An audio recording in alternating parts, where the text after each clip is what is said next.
Ok. Donc, désolé pour l'enregistrement. Donc, Ésaïe 50, verset 6, c'est écrit ici. Hein. J'ai livré mon dos à ceux qui me frappaient. Donc, Ésaïe, on est encore dans Ésaïe, donc ça veut dire que c'est encore avant. Donc, c'est une prédiction. La prédiction dit, donc, et là, c'est Jésus qui va parler, j'ai livré mon dos à ceux qui me frappaient et mes joues à ceux qui m'arrachaient la barbe. Je n'ai pas dérobé mon visage aux ignominies et aux crachats. Première chose qui s'est passée d'abord dans le calvaire du Golgotha, c'est les humiliations, les moqueries et les coups. Donc, on va lire les versets un par un. Déjà, Christ, au moment du repas, il va expliquer. Matthieu 20, verset 17. Il va expliquer ce qui va se passer. Christ va expliquer à ses disciples ce qui va se produire dans les prochaines heures. Matthieu 20, 17. Pendant que Jésus montait à Jérusalem, Oui. il prit à part les 12 Oui. disciples et il leur dit en chemin. Il leur dit en chemin. Voici, Oui. nous montons à Jérusalem Oui. et le Fils de l'homme sera livré aux principaux sacrificateurs et aux scribes. Comme il a dit. Continue. Ils le condamneront à Oui. mort Oui. et ils le livreront aux païens Ouais. pour qu'ils se moquent de lui, Oui. le battent de verge Oui. et le crucifient. Ah. Et le troisième jour, Oui. il ressuscitera. C'est pas seulement pour monter sur la... C'est pas seulement il est descendu, boum, il est monté sur la croix. Comme on raconte dans le credo. Il y a plein de choses qui sont passées, attendez. C'est pas arrivé seulement il est monté sur la croix. Non, non, non, non, non, attendez. On va voir quel calvaire il a eu. Donc, Ésaïe, lui, il en parle. C'est Jésus qui parle dans Ésaïe. J'ai livré mon dos à ceux qui me frappaient, et mes joues à ceux qui m'arrachaient la barbe. Je n'ai point dérobé mon visage aux ignominies et aux crachats. Première personne qui ont commencé à tabasser. Parce que les gens pensent qu'il a juste été fouetté. Non. Toute la journée, vous allez voir ici, les gens ont tabassé. Et quand je dis tabasser, c'est un lynchage. Il n'y a pas eu que les fouets. Il a été lynché. Lynché toute la journée. D'abord, ça a commencé, Luc 22, verset 63 à 66. Par les Juifs quand ils sont venus l'arrêter. Dès qu'il a accepté de se faire arrêter, c'est d'abord les coups là. Luc 22. Verset 63 à 66. S'il vous plaît, quelqu'un. Les hommes Oui. qui tenaient Jésus se moquaient de lui Oui. et le frappaient. Oui. Ils lui voilèrent le visage. Oui. Et ils l'interrogèrent en disant, Oui. devine qui te frappe. Oui. Ils proféraient contre lui beaucoup d'autres injures. Oui. Quand le jour fut venu, le collège des anciens du peuple, les principaux sacrificateurs et les scribes s'assemblèrent et firent amener Jésus dans le Sanhédrin. Donc, là, qui a commencé à tabasser? Les gens. Les soldats. Les soldats romains ou qui a ramené les gens devant Sanhédrin? Les religieux. Voilà, c'était les gens du Sanhédrin. Enfin, les soldats, les serviteurs du Sanhédrin. Sanhédrin ne s'est même pas encore réuni. C'est juste à Gethsemane, ils ont attrapé Jésus. Ils doivent le ramener au Sanhédrin, mais avant de le ramener au Sanhédrin, ils commencent à prendre le voile, ils mettent le voile devant son visage, coup de poing, il a tapé. Hein? Toi, tu l'aimes de Dieu, non? Devine. Coup de poing, ça commence comme ça d'abord. Donc, il le tabasse tout au long de la route, là. Il le tabasse. Coup de pied, balayette, il tombe par terre, on le soulève, coup de poing dans le ventre. Pierre, il voit ça. Il voit comment on tabasse. Et puis, quand on tabasse, c'est pas tabasse des claques, hein. C'est pas tabasse des claques. On se moque, on le cogne. Pierre comme il faut. Pierre est à côté. Maintenant, quand on te dit, mais toi, tu n'es pas avec lui, ben, mon frère, ça dépend de la façon qu'on a tapé l'autre. C'est tout. Parce que c'est pas. Non.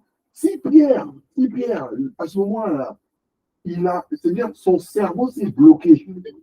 Il n'a plus vu le ciel ni tous les miracles. Son cerveau s'est bloqué. Parce qu'au moment où il pose la question, c'est la nuit. Quand on met quelqu'un dans la nuit, ça résonne pas. C'est pas toi aussi. Et puis on tombe là-bas. Et puis, Christ, c'est pas Robocop. Hein. Quand on te met un coup de poing, tu as mal. Oui. Donc, en gros, tu cries, arrête. À la lumière de ça, ça voudrait dire que, comme tu dis, Pierre, qui était là dès le début, avec tout ce qu'il a vu, s'il a renié, c'est que la violence Mais j'étais de la obligé. C'est vraiment, il a Si je suis après, d'ailleurs, quand il marche, s'il y a des gens qui vont dire à Pierre, on ne peut pas avec lui, ça veut dire qu'à un moment donné, la foule a commencé à s'inviter. Donc chacun, et puis voilà, et puis chacun met son truc, parce que quand les gens maintenant, ils tapent maintenant, ils se moquent de lui, ils tapent, tout le monde rigole. Ah, il y en a même derrière, s'ils mettent des coups de pied dans le dos, des trucs comme ça. Ah, donc la passe devient compliquée. Hein. Ah, c'est pas une histoire de ouais, mais Pierre, c'était une baltringue. Non, faut aller dans le métro, déjà, maintenant, une personne, tout le monde qui tape, tout le monde, une personne, tout le monde est assis. Là, il fallait aller. Ah. Donc là, maintenant, on te dit, c'est eux qui frappent. Maintenant, quand ils ont frappé là, on te dit, c'est à quel moment? Est-ce que le Sanhédrin a déjà été réuni? Non. Il n'a pas été réuni. Là, déjà, on l'a juste arrêté, on l'a tabassé déjà. Et puis, on se moque de lui. On l'insulte, on l'injurie, on l'insulte, etc. Des gros mots, pas coup de claque, tu n'as rien à dire. Et imaginez, dans tout ça, tu sais que toi, tu es innocent, tu n'as rien fait. Voilà. Et on commence à te tabasser. Et tu ne te défends pas. Continuons maintenant la suite. Il a été tabassé ensuite par les Juifs après interrogation. Marc 14, verset 63. Et puis, quelqu'un prépare Matthieu 26, verset 67. 14, 63. Oui. Alors le souverain sacrificateur déchira ses vêtements Oui. et dit, Oui. qu'avons-nous encore besoin de témoins? Oui. Vous avez entendu le blasphème, Oui. que vous ensemble, Oui. tous le condamnèrent comme méritant la mort. D'accord. Et quelques-uns se mirent à cracher sur lui, Oui. à lui voiler le visage et à le frapper à coups de poing, Voilà. en lui disant, Oui. devine. Ah, ça continue encore. Et les serviteurs le reçurent en lui donnant des soufflets. Voilà. Donc, un soufflet, vous savez c'est quoi, non? C'est ça, là. Non, Ah. non, le soufflet vacances de retour. Bah, coup de poing, bim, l'autre là-bas, retour. Bah, et puis en plus, c'est pas seulement ils tapent avec colère, puisque c'est un jeu pour eux. Ils mettent un voile. Devine maintenant. Vous allez voir maintenant, dans le livre de Matthieu 26, même encore, c'est même encore pire. Il dit, prophétise. Prophétise qu'il a tapé. Il met un coup de poing, boum, prophétise qu'il a tapé. Allez-y, lisez. Là-dessus, Oui, ils lui crachèrent au visage Oui. et le frappèrent à coups de poing. oui. Certains lui donnaient des gifles en disant Hein. Christ, prophétise-nous qui t'a frappé. Voilà. Imagine, toi, tu es fils de Dieu, tu sais que un mot de ta part, Avenger Endgame, c'est-à-dire la personne, il disparaît. Voilà. Il disparaît. C'est le claquement de doigts, là. Il disparaît. Un mot. Mais toi, tu retiens. On te tape. Toi, le fils de par le Saint-Esprit, et les personnes qui font ça en plus, c'est les personnes à qui tu as fait du bien. Hein. Et puis, ils se moquent de toi en disant, prophétise alors, l'homme de Dieu, l'homme. Non, on nous tape même pas. On te critique seulement à l'église, seulement, tu commences déjà à enlever des trucs, tu veux faire combat avec tout le monde, parce que justement, on t'a critiqué. Imagine la vie en ce qu'il va ressentir. La solitude qu'il doit avoir. Lui, il sait qu'il est le créateur de toutes choses. On se moque comme ça de lui. Ah, prophétise, non? Ah, t'es l'homme de Dieu. Prophétise, non? Coup de poing. Coup de tête. Voilà. Ensuite, Jean 19, verset 1 à 3. Quelqu'un prépare Matthieu 27, verset 30. Et un autre, Marc. Parce que quand on l'a tabassé par les Juifs, après ils vont le ramener auprès de Pilate. Alors Pilate prit Jésus Oui. et le fit battre de verge. Oui. Bon, on parle un peu plus dans ça. Vas-y. Les soldats tressèrent une couronne d'épines Après, qu'est-ce qu'il faut dire? Vas-y. qu'ils posèrent sur sa tête. Oui. Et ils le revêtirent d'un manteau de peau. Uh-huh. Puis, s'approchant de lui, Oui. il disait, salut, roi des Juifs. Salut, roi des Juifs. Et il lui donnait des soufflets. Voilà. Et c'est reparti. Donc, déjà, on va tabasser depuis le matin. Donc, déjà, on a déjà le visage bien gonflé, bien tuméfié. Après, on a battu de verge. Ça, on va voir tout à l'heure dans c'est quoi battre de verge. La Bible parle rapidement comme ça, vous allez voir dans ce que c'est réellement. Mais même là, c'est même pas terminé encore. Ils le mettent encore des coups de poing, ils se moquent encore de lui. Oh, roi des Juifs. Bam. Continue, vas-y. Il crachait sur lui. Oui. Pardon. Il crachait sur lui. Oui. Prenait le roseau Oui. et le frappait sur la tête. Oui. Après s'être ainsi moqué de lui, Oui, ils lui enlevèrent le manteau, oui, lui remirent ses vêtements oui. et l'emmenèrent pour le crucifier. D'accord. Marc 15.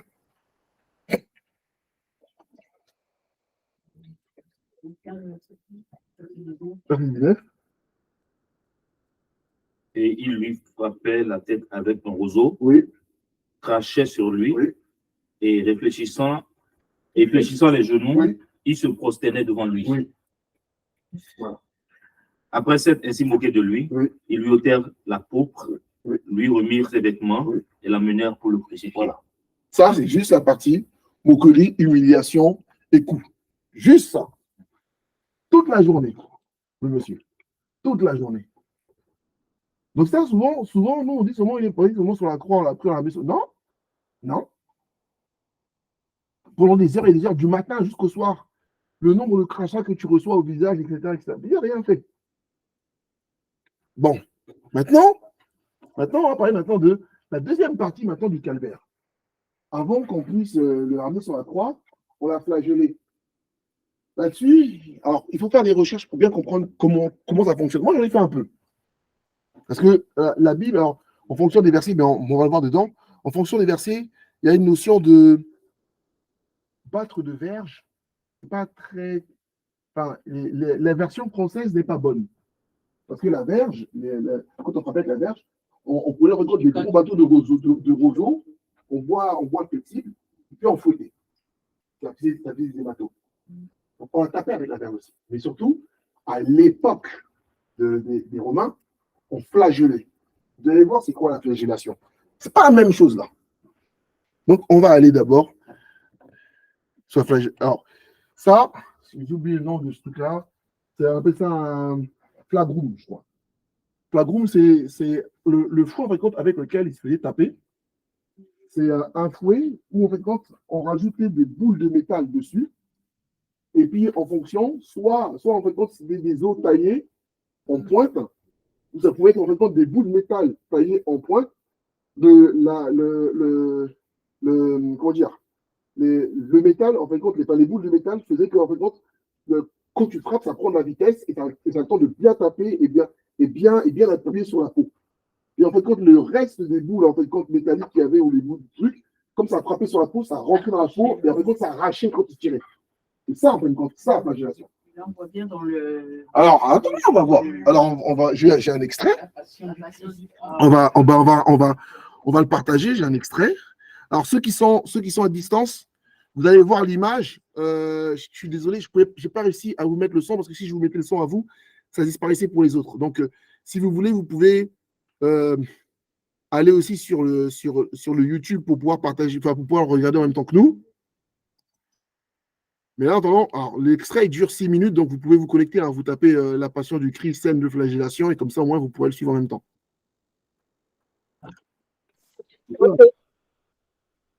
Attendez.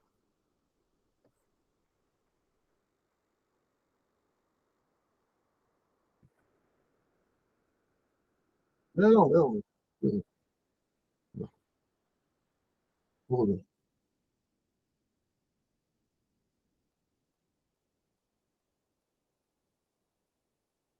Il ne faut pas oublier que la phrase du Christ, où on dit il n'y a plus de Dieu, il n'y a plus à Dieu de le briser. Hein. Et moi, on va le briser. Oui.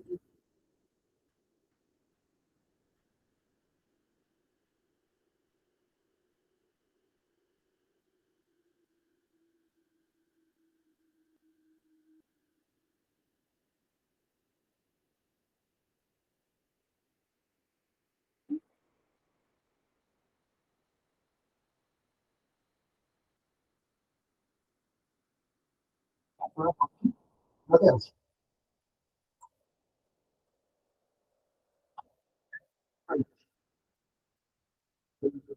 Ensuite, les gens, en français, on parle de verge. Et en fait, pour moi, il y a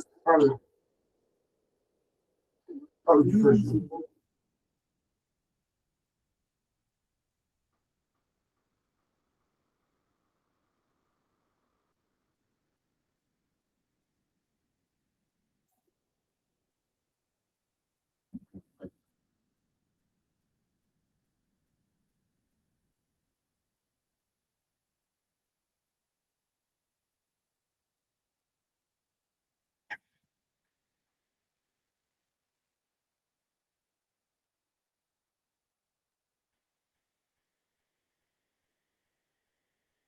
c'est bien. Regardez, faut pas regarder. Insupportable, il faut regarder. À qui a Dieu, la Bible dit, c'est ça. Et Christ l'a accepté. Comment est-ce que je peux dire? C'est pour ça que son enfant a eu tellement peur.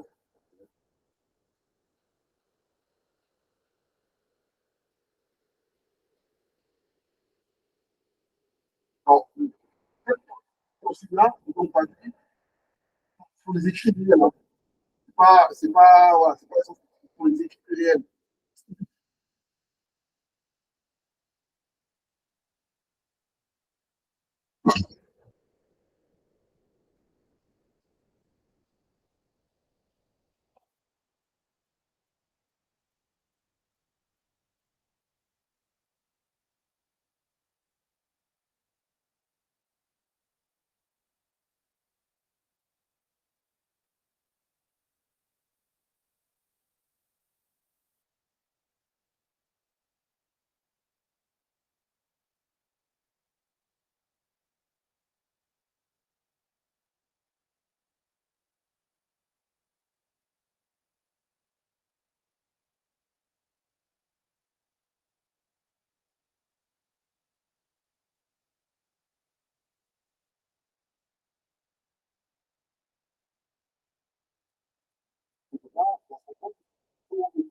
Pas d'abord de développement.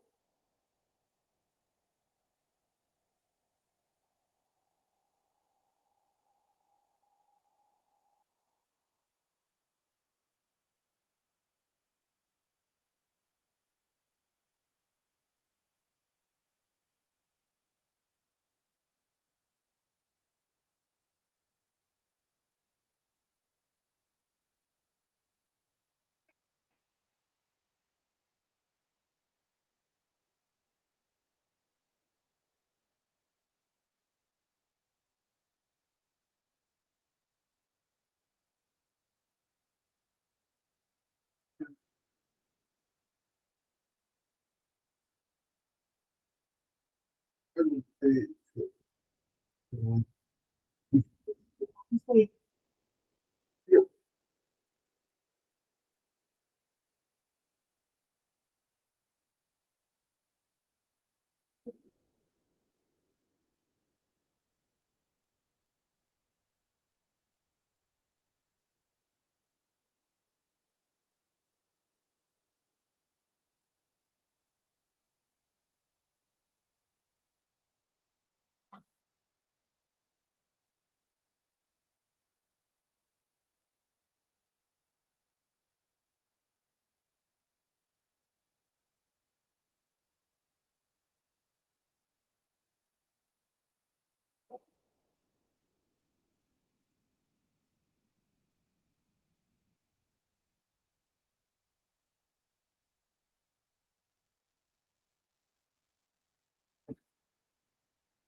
voilà.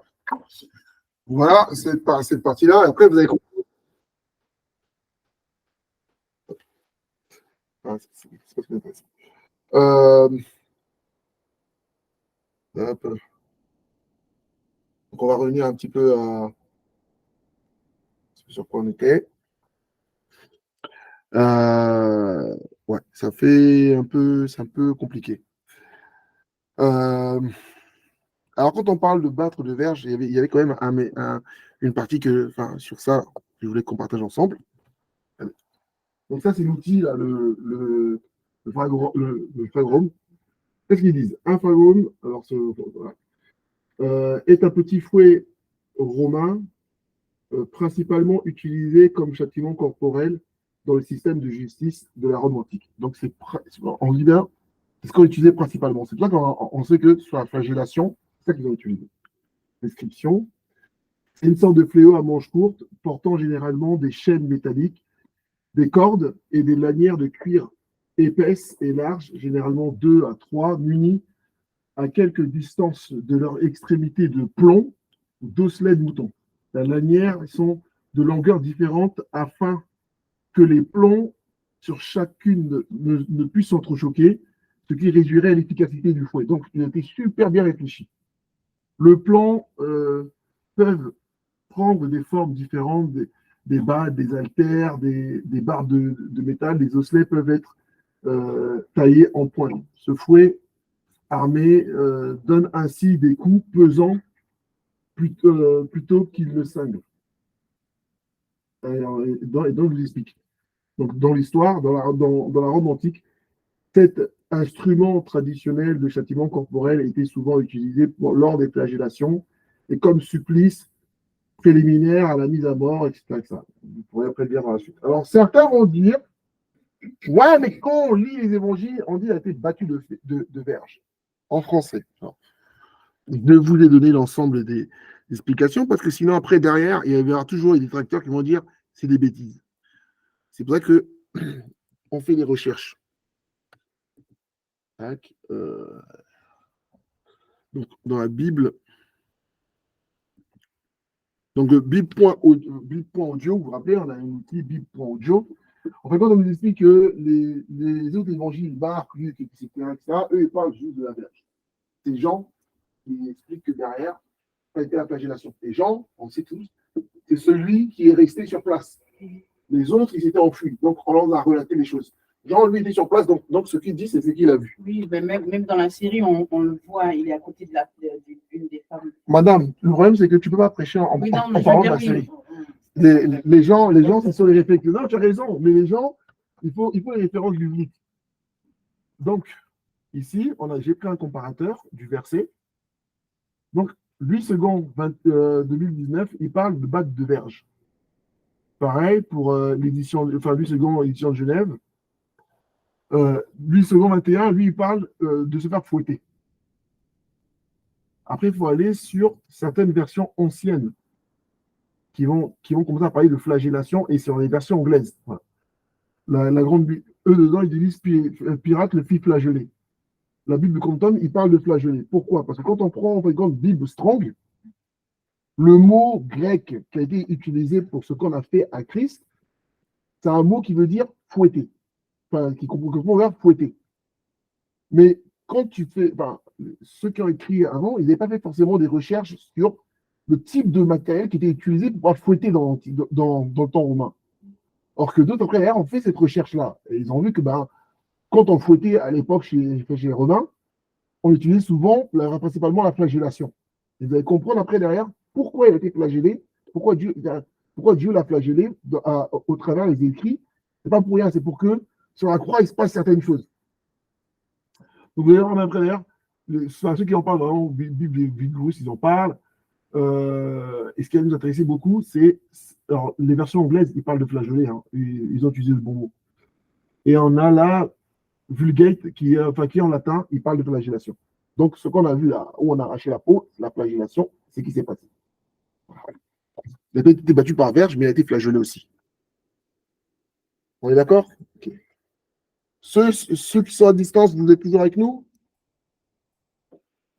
Oui, on est là. Ok, super. Oui. Ok. Donc là, on est d'accord sur la flagellation. Maintenant, il va se passer quelque chose sur la croix. Alors, j'avais donné cet extrait-là. La dernière fois, je ne sais pas si vous l'aviez tous suivi. Vous l'avez tous regardé, non? Non? Voilà, je me dis bien. Alors, il y a un film que je vous ai envoyé. C'est une histoire vraie d'un journaliste américain complètement athée. Bon, je vous laisserai suivre l'histoire, hein, je ne vais pas raconter l'histoire. Ce qui nous intéresse, c'est que dans son enquête, en fin de compte, parce que lui, son objectif, c'était de démontrer que Jésus n'existait pas, le christianisme était une supercherie. Sa femme a pu sortir les histoires de la religion, etc. Donc, c'est une vraie histoire, une histoire vraie, c'est une vraie enquête. Donc, vous pourrez même faire des recherches sur Internet. Le mec a existé, il a vraiment. C'était un Pulitzer, le mec. Donc, c'est un mec en journaliste qui était balèze.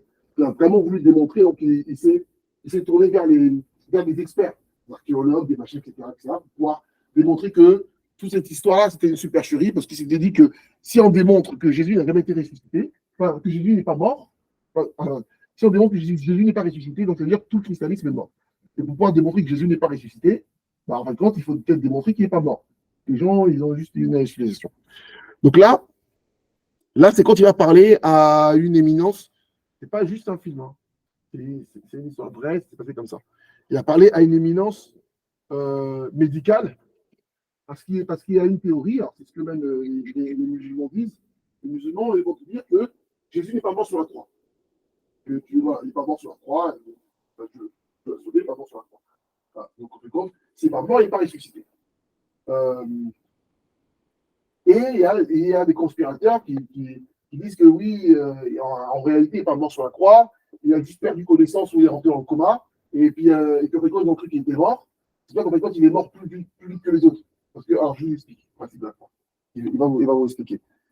Normalement, la croix, c'est une pendaison. Donc, une pendaison, c'est ce qui ramène la mort par asphyxie. Par asphyxie. C'est ça le principe d'une pendaison. Aujourd'hui, pour pas te pendre, on te met une corde au cou, on te lâche, et puis c'est rapide. Mais eux, sur la croix, et comme les Romains, c'était un peu des sadiques aussi, etc., la mort est très lente. Ça prend énormément d'heures. Des fois, ça peut même prendre 3 jours pour que tu puisses mourir. Et comme les Romains, ils sont obligés de pouvoir te surveiller, etc., et que tu puisses mourir, vous allez voir, il va vous expliquer le principe du mécanisme de la mort. Ce qui se passe, c'est qu'à un moment donné, quand le supplice durait longtemps, pour pouvoir accélérer la mort, on vous brisait les jambes. Donc, en fait, quand tout le poids puisse reposer sur la partie haute, et en fait, tu t'asphyxies plus vite. Et comme dans la Bible, dans les prophéties, il était dit qu'à Christ, on lui a brisé aucun os, il fallait qu'en fait, la mort arrive plus rapidement que les 3 jours. En fait, ça se passe tout de suite. Donc, en fait, vous allez comprendre maintenant pourquoi il a été fouetté à mort et que son dos a été lacéré par la flagellation. Vous allez comprendre maintenant ça. Il n'y a pas de hasard.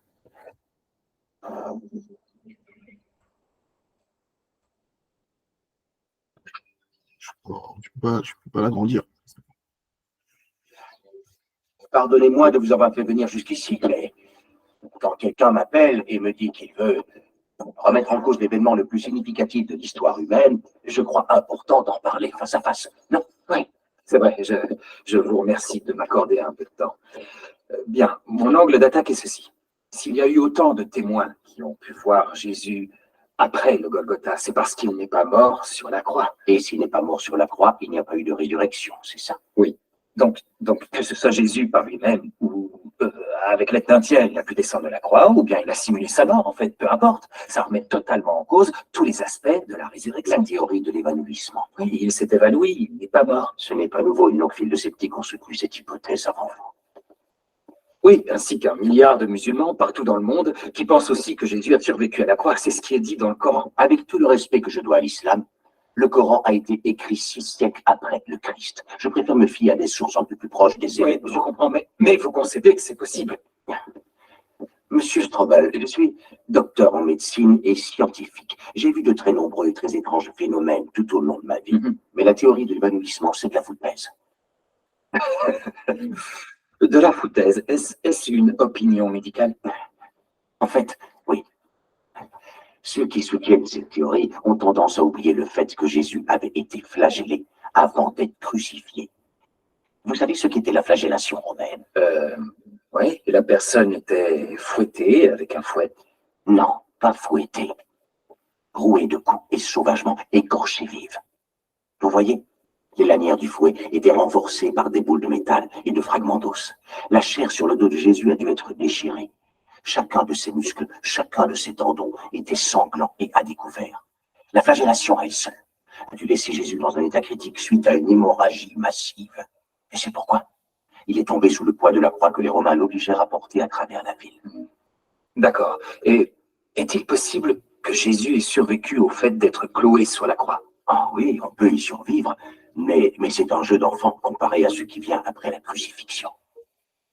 Lentement, on agonise et on meurt par asphyxie.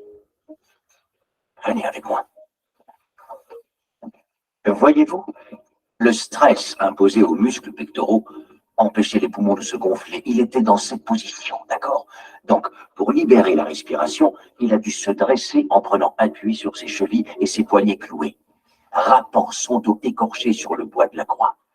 Il s'effondrait et devait à nouveau se redresser pour chaque bouffée d'air. Il était contraint de faire ça des heures et des heures et des heures durant, jusqu'à ce que l'épuisement rende l'effort impossible et là, inévitablement, Il meurt.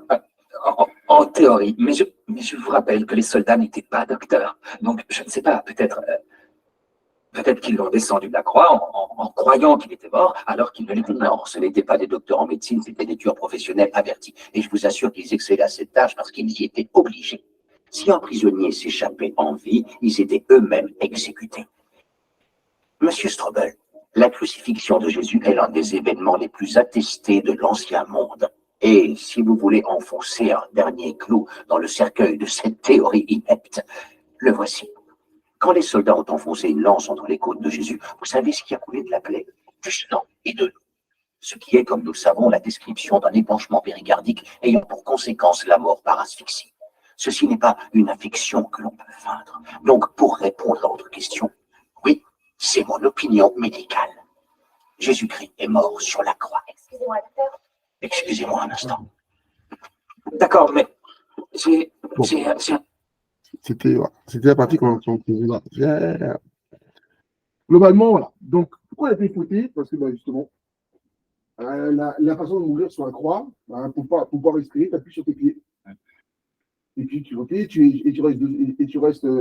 appuies en fait grande pour pas que tu puisses peser en fait grande sur tes pectoraux. Sauf que, comme tu as le dos complètement déchiré, tu n'as plus de peau sur le dos, quand tu appuies sur tes pieds, tu râpes en fait grande directement ton muscle, la chair s'arrache sur le bois. Donc ça fait trop mal. Tu peux pas tenir, en fait, tu relâches. C'est pour ça qu'il est mort plus tôt. C'est pour ça qu'ils n'ont pas eu besoin de briser ses os.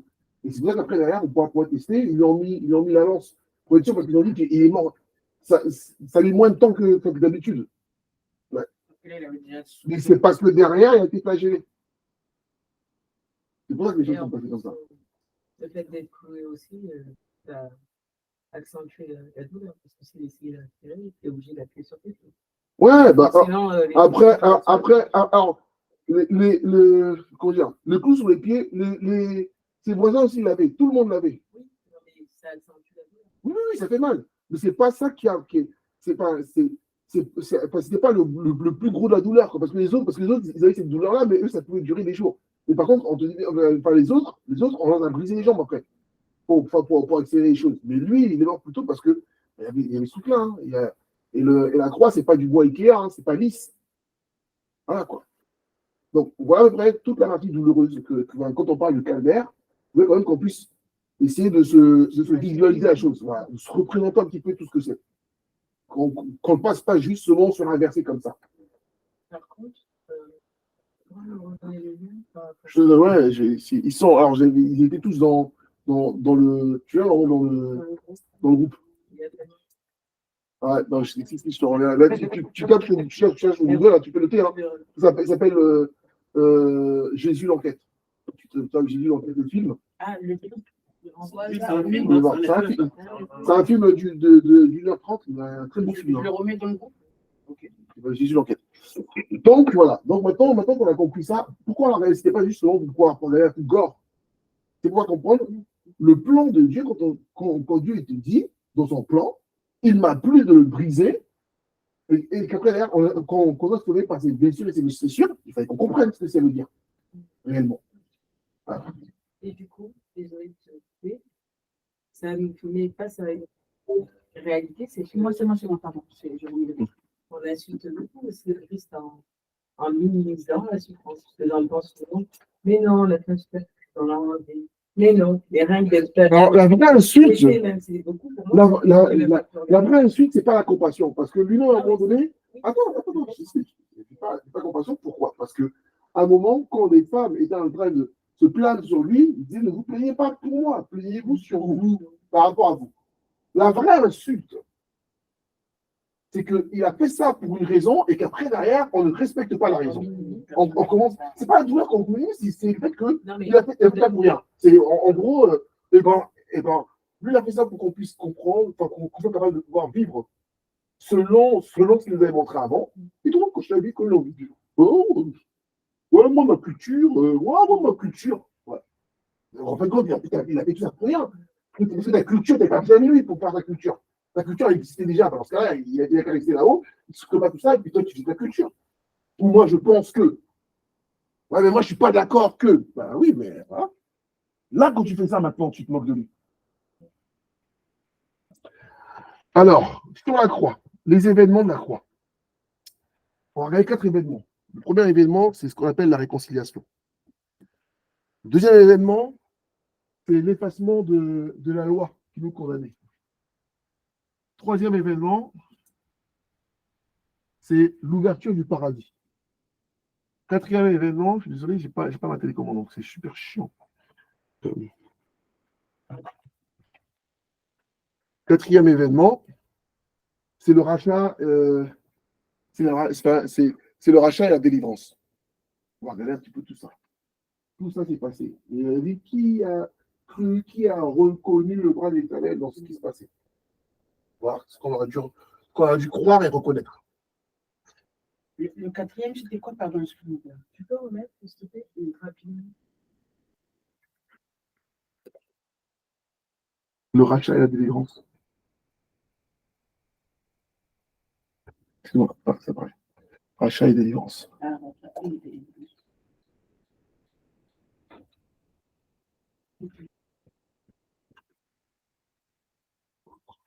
ok. Alors, le premier. On va encore lire. Hein. Moi, j'invente pas les choses. Les premiers événements, la réconciliation. Donc, Colossiens 1, verset 20. On va prendre Colossiens 1, verset 20. Il a voulu, par lui, Oui, réconcilier tout avec lui-même, oui, tant ce qui est sur la terre oui, que ce qui est dans les cieux, oui, en faisant la paix avec lui par le sang de Oui. sa croix. Oui. Et vous qui étiez autrefois étrangers et ennemis, oui. par vos pensées et par vos mauvaises œuvres, Mhm. il a maintenant réconcilié par sa mort dans le corps de sa chair. Oui. Ah, il vous a maintenant réconcilié par sa mort Oui. dans le corps de sa chair, Oui. pour vous faire paraître devant lui saint, Et voilà. irrépréhensible et sans reproche. Amen. Premier événement. Premier événement, c'est la réconciliation. Donc, qu'est-ce qu'il nous dit? Pendant que lui, on le tabassait, pendant que son sang il coulait dans le truc, pendant ce temps-là, Dieu récupérait le sang spirituellement et il était en train de réconcilier sur la terre et dans les cieux tout. Tout ce qui avait été bousillé, lui, pendant longtemps, il réparait. Donc, il fallait que le sang puisse couler. On le sait, la Bible nous dit qu'il n'y a pas de pardon de péché sans effusion de sang. Il fallait que le sang puisse couler. C'est là qu'on parle de l'agneau immolé, etc. Est-ce que vous vous souvenez d'abord ce qu'on avait vu au tout début des cours, quand on parlait du péché? Quand on avait créé une offense envers une personne, il y avait une double dette. Il y avait la dette d'abord envers la personne que tu as volée, et après il ne fallait pas un acte de réparation. Mais à côté de ça, tu avais pourri un petit peu toute l'ambiance derrière par le mal. En fait, tu avais laissé le mal se propager.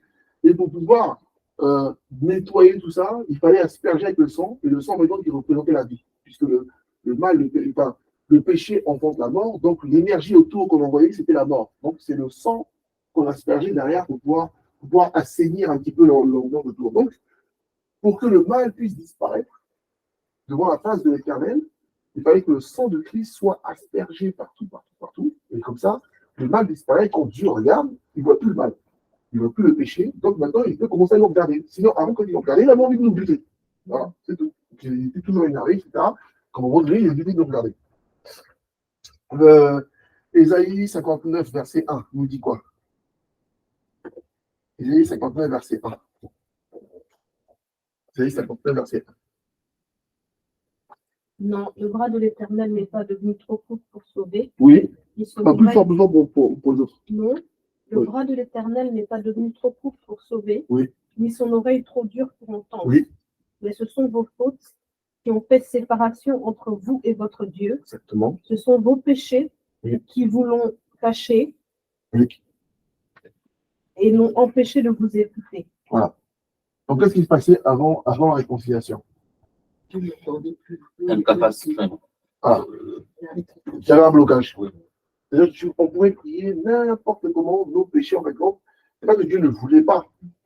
Dieu ne pouvait pas nous écouter. Donc, il fallait que cette partie-là puisse disparaître parce qu'il fallait que les péchés en fait soient effacés. C'est pour ça que la première étape qui s'est passée, c'était la réconciliation. S'il y a réconciliation, c'est-à-dire qu'en fait, il y avait ennemis. On a déjà parlé même en prédication à l'église. Romains 3, verset 9 à 11, nous parle justement de ce fait-là. On dit, quoi donc? Sommes-nous plus excellents? Nullement. Car nous avons déjà prouvé que tous, juifs et grecs, sommes sous l'empire du péché. Selon qu'il écrit, il n'y a point de juste, pas même un seul. Donc, ça veut dire qu'il n'y a pas une seule personne qui est capable de pouvoir être en communication avec Dieu. Pas une seule. Parce que tout le monde sur terre péchait. Et comme on péchait, on n'avait pas la capacité de pouvoir, enfin, nos prières ne voulaient rien dire, etc. Donc, ça veut dire que si Christ est venu réconcilier, c'est-à-dire qu'en théorie, maintenant, nos prières, on va avoir une efficacité. Nos prières maintenant sont capables de pouvoir avec Dieu. Dieu, en tout cas, n'est plus en péché. Après, qu'ils veuillent ou qu'ils ne veuillent pas, c'est autre chose. Avant, ce n'était même pas l'histoire de vouloir, c'était une histoire de pouvoir. Voilà. Jusqu'à là, c'est bon? Colossiens 1, verset 21. Et vous, Oui, qui étiez-vous, et vous qui étiez autrefois étrangers oui, et ennemis par vos pensées Oui. et par vos mauvaises œuvres, oui. il vous a maintenant réconciliés par sa mort Mhm. dans le corps de sa chair, Oui, pour vous faire paraître devant lui saint, Oui. irrépréhensible et sans reproche. Oui. Si du moins vous demeurez fondés et inébranlables dans la foi, sans vous détourner de l'espérance de l'évangile que vous avez entendu, qui a été prêché à toute créature sous le ciel, et dont moi, Paul, j'ai été fait ministre. que Dieu le bénisse. Merci. Donc, si on prend bien, la réconciliation qui a mis d'abord en place, on comprend que. Alors, est-ce que quelqu'un peut le expliquer avec ses mots, la réconciliation? Il arrive même quand même être sûr que c'est bien acquis. Là, le premier événement. Pourquoi, enfin, c'est quoi la réconciliation et pourquoi ça arrivait? Parce que à cause du péché, de l'offense faite à Dieu, il y avait séparation. L'homme s'était fait ennemi de Dieu. Donc, il ne pouvait plus communier avec Dieu. Il n'y avait plus de communion entre l'être divin et la créature que l'homme était. Donc, nous avons vu au fait que le péché entraîne deux conséquences. Première conséquence, c'est que ça instaure un désordre, un déséquilibre dans l'univers. Et deuxième chose, c'est l'offense que ça crée à la personne à qui on a désobéi à Dieu. Donc, la réconciliation consiste en cette étape par laquelle Jésus-Christ efface l'offense qui a été faite au Père, d'accord, et permet maintenant à ce que le désordre qui a été créé soit réparé par son sang.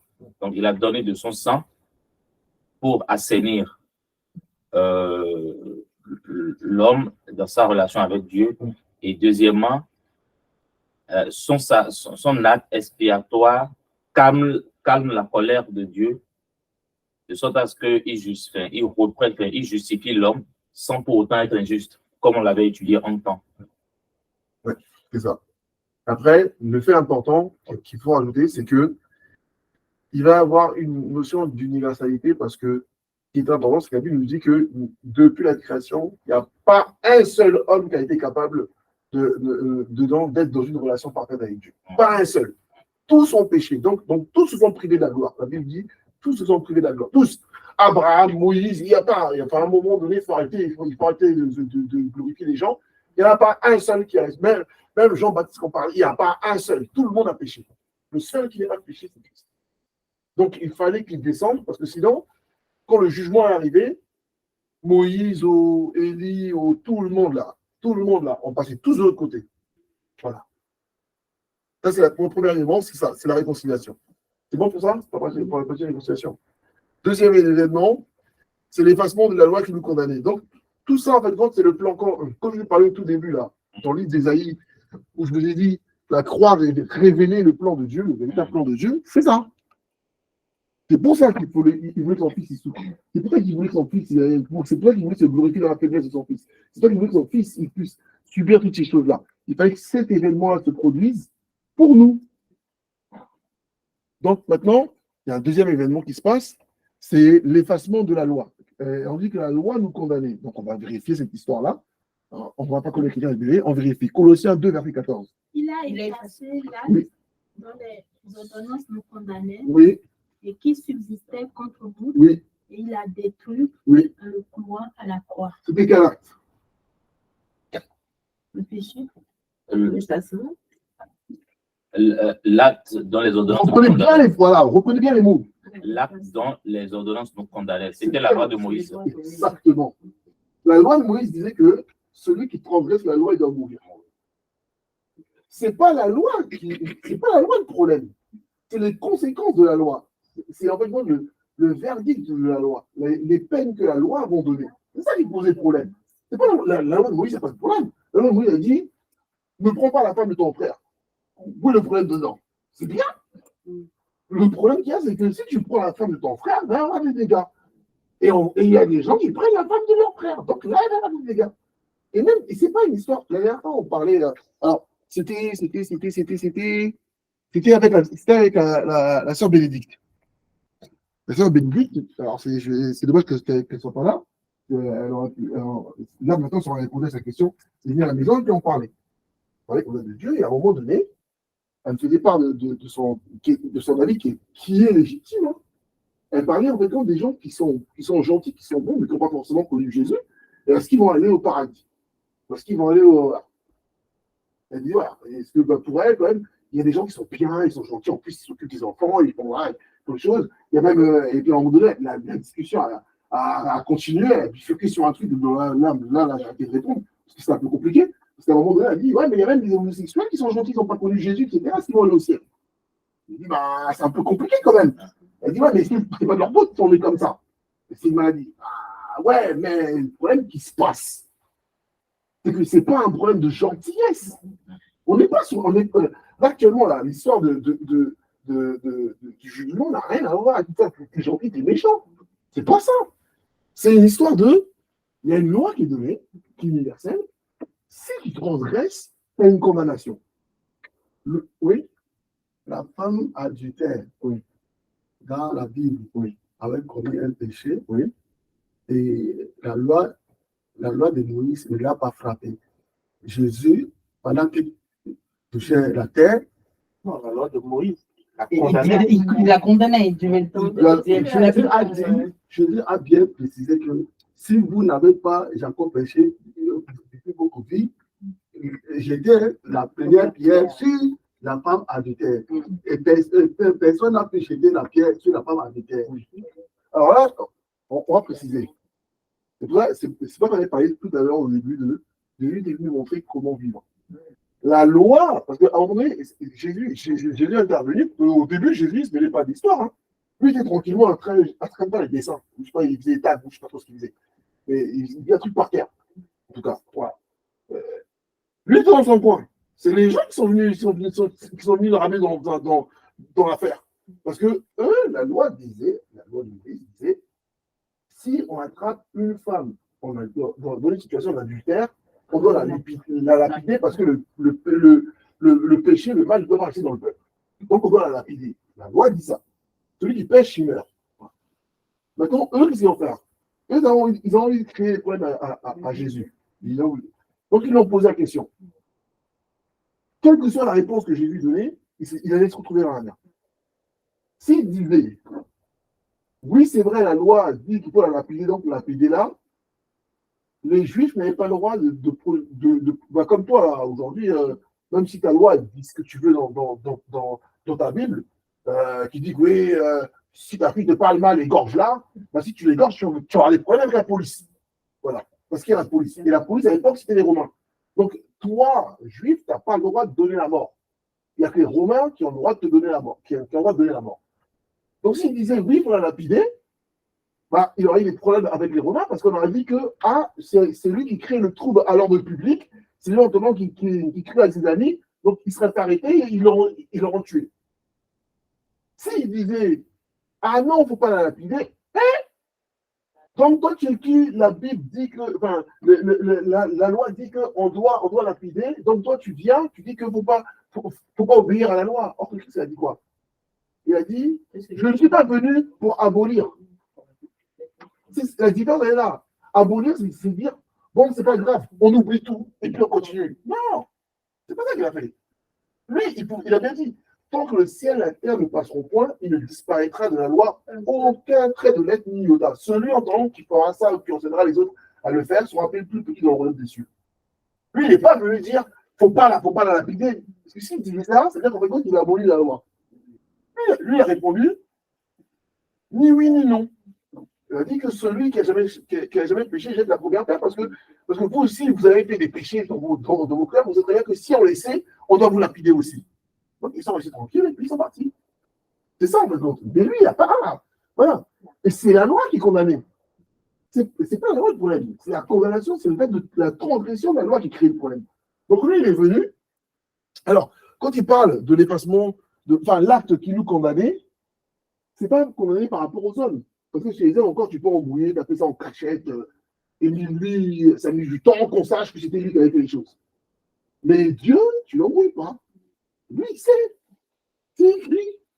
Donc, on va venir te chercher. Les huissiers vont venir frapper à la porte à un moment donné. Donc, lui, il vient, la condamnation, il l'efface. Comment? Sur la croix. C'est ça qu'on nous explique. C'est clair pour tout le monde? Oui. On continue? Oui. Est-ce que là, on pourrait, après, je ne sais pas si c'est prévu, voir un peu du coup le principe de la substitution? On avait parlé, peut-être. On va parler de la substitution. Tu sais, c'est prévu. On va tout doucement, là, parce que là, l'effacement de la loi, etc., on est encore rentré dans tout ça, là, ça fait partie de la substitution. Le fait qu'il soit sur la croix, le fait qu'il efface une dette. S'il efface une dette, ça veut dire qu'on fait, dans le. En science, il y a un principe de métaphysique. Le problème, c'est que la science, on n'aime pas, de toute façon, c'est lui qui l'a créé. Hein. La Terre tourne autour du Soleil. La Terre tourne autour du Soleil. Hein. C'est lui qui a fait la Terre tourne autour du Soleil. Même si tu es capable de pouvoir expliquer avec les mathématiques, c'est Dieu qui a fait comme ça. Voilà. Donc, il y a un principe de métaphysique qui dit que tout a été créé depuis. Rien ne se perd dans l'univers. Rien ne se crée, tout se transforme. Ce sont que les transferts qu'il y a. Voilà, d'un état à un autre, etc. Donc c'est arithmétique. Et bien c'est le même principe que Dieu applique. Il n'y a pas de j'oublie ou je pardonne comme ça. Non. Ou sinon c'est gratuit. Il n'y a pas de gratuité. La gratuité n'existe pas parce que la gratuité, ça veut dire que c'est comme si Dieu avait, comment dire, il y avait un truc qui se passait, et puis il dit, c'est pas grave, on oublie, ça disparaît. Et puis je mets quelque chose d'autre à la place. Non, il dit transformer quelque chose. Donc ça veut dire que si nous on reçoit quelque chose de gratuit, si l'acte a été effacé, c'est qu'il y a un moment, il y a quelqu'un qui a payé quelque chose. Il faut que quelqu'un paye. Il n'y a pas de gratuité. C'est ça qu'à un moment donné, il y a des gens qui disent, ouais, mais moi je ne comprends pas. Si Dieu il n'avait pas besoin d'envoyer son fils. Mais c'est parce qu'il est Dieu qu'il a envoyé son fils. Parce qu'il a créé des règles. Il a créé son univers comme ça en disant que rien ne se perd, rien ne se crée, tout se transforme. Donc, ça veut dire que pour que derrière la condamnation, la sanction et la malédiction puissent disparaître, ben, il faut que quelqu'un la paye. Il faut que quelqu'un la reçoive. À un moment donné, ben, tous ces péchés qu'on a dit, vous devez avoir derrière des conséquences, il faut bien que quelqu'un quand même puisse les prendre, ces péchés-là. Voilà. Donc, c'est lui, Christ, qui est parti prendre à notre place. Donc, ça veut dire que quoi? La condamnation que nous, on avait, le châtiment qui est tombé sur nous, c'est lui qui l'a payé sur la croix.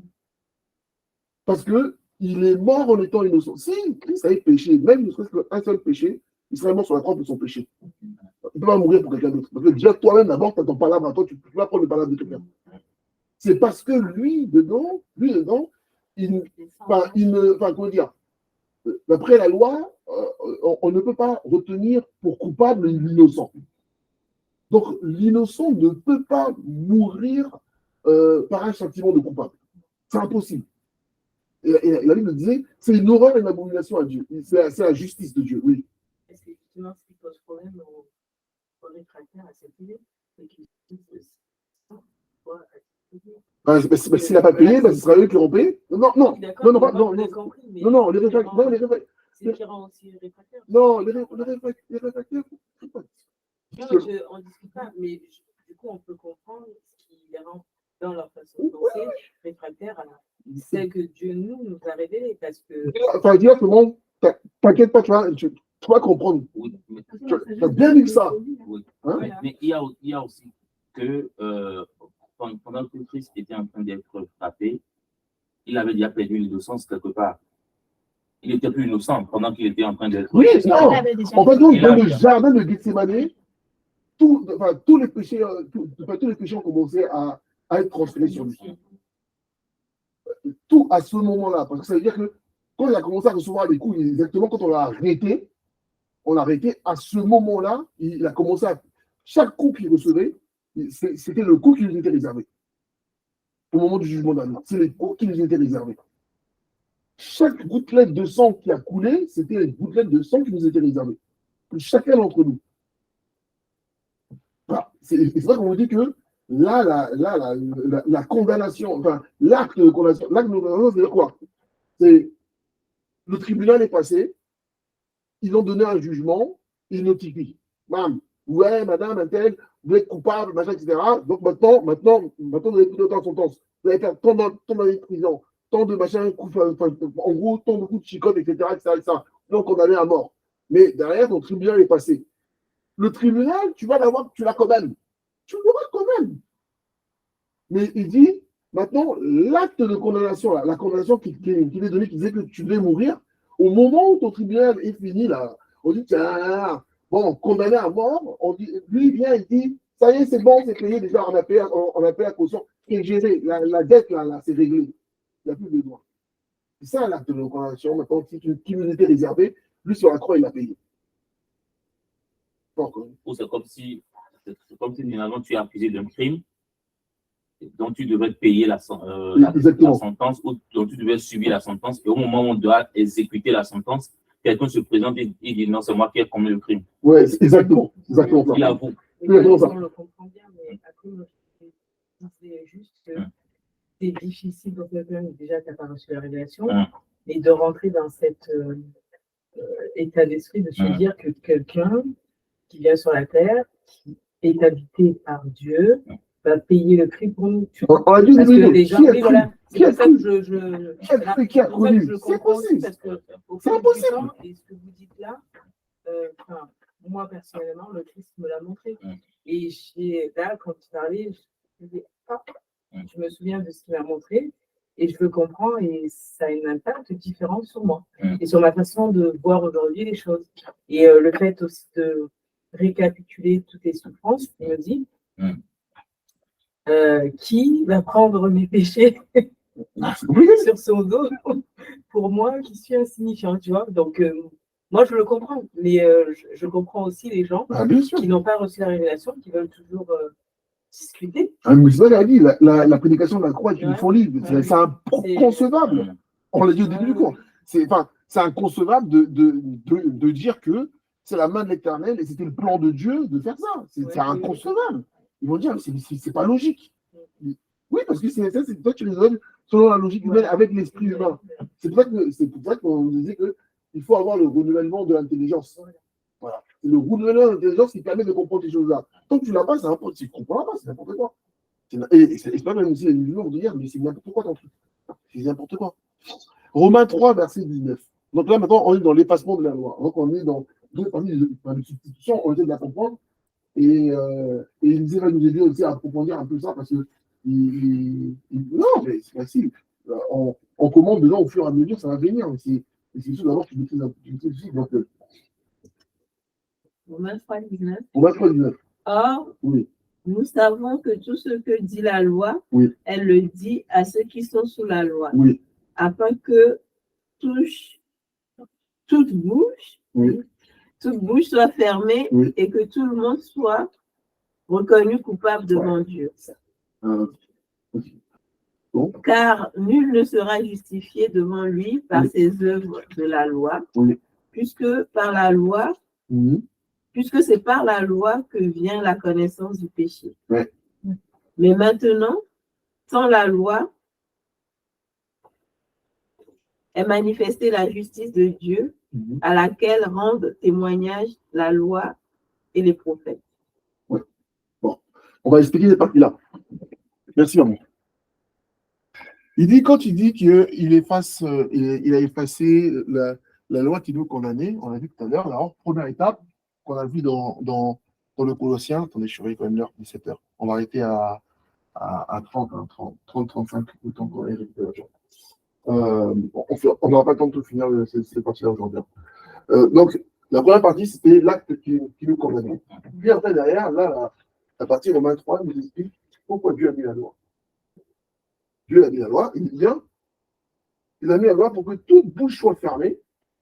Et que les gens, quand ils regardent la loi, ils voient qu'ils ne sont pas innocents. Parce que sinon, quand ils ne connaissent pas de loi, on voit, par exemple, il joue l'homme de Dieu. Oh, moi, je suis l'homme de Dieu, moi, je suis l'homme de Dieu. Et puis, il commence au moment à juger les autres. Ah non, moi, je suis bien, moi, j'ai pris 15 fois par jour. Ouais, mais quand on te met la loi devant toi, tu pourras comprendre que non, tu n'es pas si bien que ça. Voilà. C'est pouvoir fermer la bouche et puis que tout le monde sache qu'il est pécheur. C'est pourquoi on a mis la loi. Okay. C'était pas pour que les gens ils obéissent. Donc, à la base, la loi était censée nous montrer notre incapacité, c'est ça? Bah oui. Voilà. Oui. Comme un miroir. Oui. Mais la loi n'a pas été donnée avant d'aller en Égypte. Enfin, avant quitter l'Égypte. Elle a été donnée après, parce que entre le moment où ils ont quitté l'Égypte et le moment où ils sont arrivés devant Dieu, il s'est bien passé tout un tas de trucs. Hein, où Dieu a regardé et a dit bon, ils vont faire plein de choses, là, ils ne se rendent même pas compte, peut-être ça pour eux, ils sont toujours en train de dire on est les élus, on est les élus. Bon, d'accord, je voulais quand même leur montrer quand même qu'ils arrêtent de gonfler, de croire qu'ils sont bien. Je vais leur montrer, si ils disent bien, voilà maintenant comment on se comporte. Et puis, je vais leur montrer qu'ils sont incapables de pouvoir faire ça. Le peu et en fait, à chaque fois qu'ils disent des bêtises, on rajoutait des lois. Les lois arrivaient après les bêtises. Ils disaient des bêtises, on mettait une loi pour dire ça, il ne faut plus faire. Et puis on voit qu'ils continuent à faire. Les enfants ont d'autres aussi, etc. C'est comme l'exemple que tu as pris pour l'enfant. L'enfant, tu ne peux pas lui dire déjà tout ce qu'il ne peut pas faire. C'est après qu'il a cassé un verre que tu lui diras ça. On ne fait pas. Parce que sinon, après, derrière, lui, il peut dire que oui, mais moi, je suis sage, je mérite. Oui, mais moi, je mérite des jouets. Hein, j'ai été sage toute l'année pour le Père Noël. Bah oui, j'ai été sage, j'ai une bonne note à l'école. Ouais, et ben regarde, je vais te dresser la liste de tout ce que j'attendais de toi comme enfant. Tu te lèves le matin, tu fais ton lit, tu dis bonjour, tu dis pas de gros mots, tu te laves les mains avant de manger, etc. Quand tu vas dresser la longue liste, le petit, il voit qu'il n'est même pas le 10e. Il n'est même pas le 10e. Donc, pour moi, ma définition d'un enfant sage, c'est pas juste manger une bonne note à l'école. C'est tout ça. Et si tu rates justement un dedans, ça veut dire qu'en fait, tu n'es pas un enfant sage. Voilà. Donc en gros, ça crame tout le monde. Et comme l'exigence de Dieu elle est tellement importante, bah en fait, on dit, mais de toute façon, c'est impossible de faire tout ça. Hein. Ouais, oui. Bah ouais, c'est impossible. Donc, en fait, quand on voit que l'incapacité, on l'avait vu depuis le début, hein, l'incapacité venait du fait que quand ils ont pris le fruit défendu, ils ont commencé à avoir, chacun a eu son propre système de raisonnement par rapport à ses propres coups. Donc, à partir de là, c'est impossible. Votre cerveau n'est pas calé à la volonté de Dieu. Donc, à partir de là, tu peux pas. Tout le monde fait n'importe quoi. Ok. Donc, Ça, on l'a vu. Deutéronome 28. On avait vu, bon, on connaît ça bien.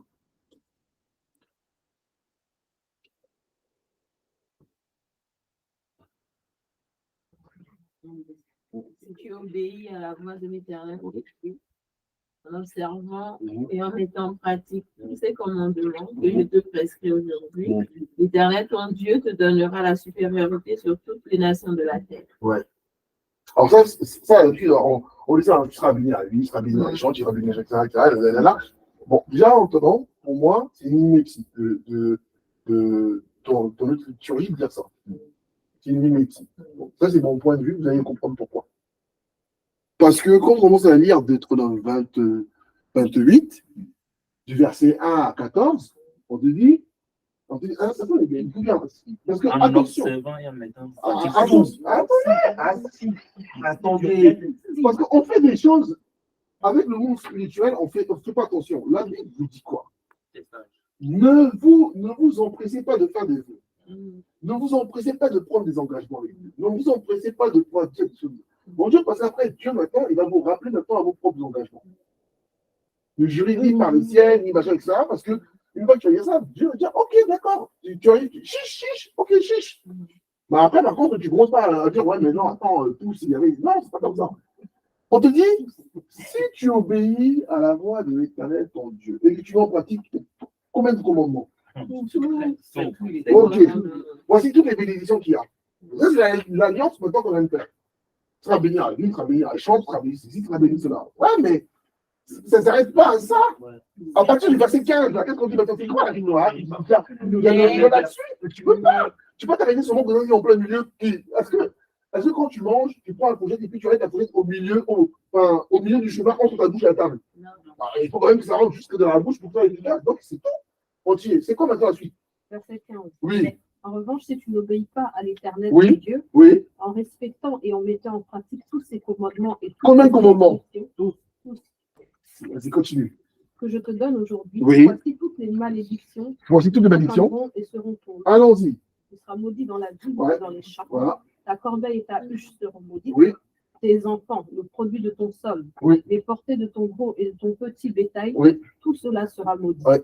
Tu seras maudit à ton arrivée et à ton départ. Oui. L'Éternel enverra contre toi la malédiction, Ouais. le trouble et la menace, au milieu de toutes les Ça enfants. commence à faire beaucoup quand Il t'engagera, ouais, il tabasse. Hein. et disparaît. En tout cas, ouais, le Dieu qui fait du bien, si tu n'obéis pas à tous les commandements, on dit que tous sont péchés. Donc en fait, quand à la base, tout le monde est bien dedans. Hein. Jacques 2, verset 10, il dit quoi? Jacques 2, verset 10. Il lui dit quoi par rapport justement à ces histoires de commandements là, de bénédiction, de commandements, etc. Jacques 2, verset 10. Car Oui. quiconque observe toute la loi, Oui. mais pêche contre un seul commandement, Qu'est-ce qui se passe? devient coupable dessus. Voilà. Donc on regarde le Deutéronome 28, caduc. Parce que si tu obéis seulement à un commandement, mais de quelle loi on peut soutenir? On parle de quelle loi là? Si, C'est Moïse, on est toujours sur Ouais, Tu parles de Deutéronome 28, c'est quelle loi? Moïse. Jacques 2 te parle de quelle loi? Moïse. Toujours de Moïse. Toujours de Moïse. Tu es condamné devant tout. Donc, en fait, Même les lois cérémonielles. tout. Quand on dit, ben oui. Déjà que quand le Christ a dit, celui qui n'a jamais péché, qui lance la Ben oui, ben oui. ils disent accusés par leur C'est conscience. ça. Ça prend toi toute cette Mais regarde bien que sûr. Antoine, t'as Même le- si j'avais pas, il n'y a même pas besoin de chercher. On dit, il n'y a même pas besoin de réfléchir pour dire oui, mais attends, de quoi il parle? Non, il n'y a pas de parler. On connaît tout le monde, chacun sait bien quand on est dans la sauce. Il n'y a pas. C'est vrai, on vous dit bien. Après, quand on a lu là tout à l'heure, c'était dans le Romains 3, il a dit maintenant, ça a été passé. Ce maintenant, parce qu'à un moment donné, je voulais même Zoumoti qui monte un peu à penser un peu les sourcils pour essayer de comprendre. Il disait maintenant, ceux qui sont pris sous la loi, ils sont tranquilles. Ceux qui sont sur la loi, ils sont tranquilles. Ils sont plus sur la loi de Moïse. C'est la loi de Moïse qu'on parle. Ils sont plus sur ce problème de la loi de Moïse, parce que la loi de Moïse disait que tu pêches contre un, ça y est, c'est fini. Il n'y a pas de. Voilà. C'est le même. Il y a pas de plus. Donc, ça veut dire que selon la loi de Moïse, tu ne peux pas dire le voleur, par exemple, le violeur ne peut pas dire ouais, mais moi, c'est moins grave que le tueur parce que moi, au moins, la victime elle reste en vie.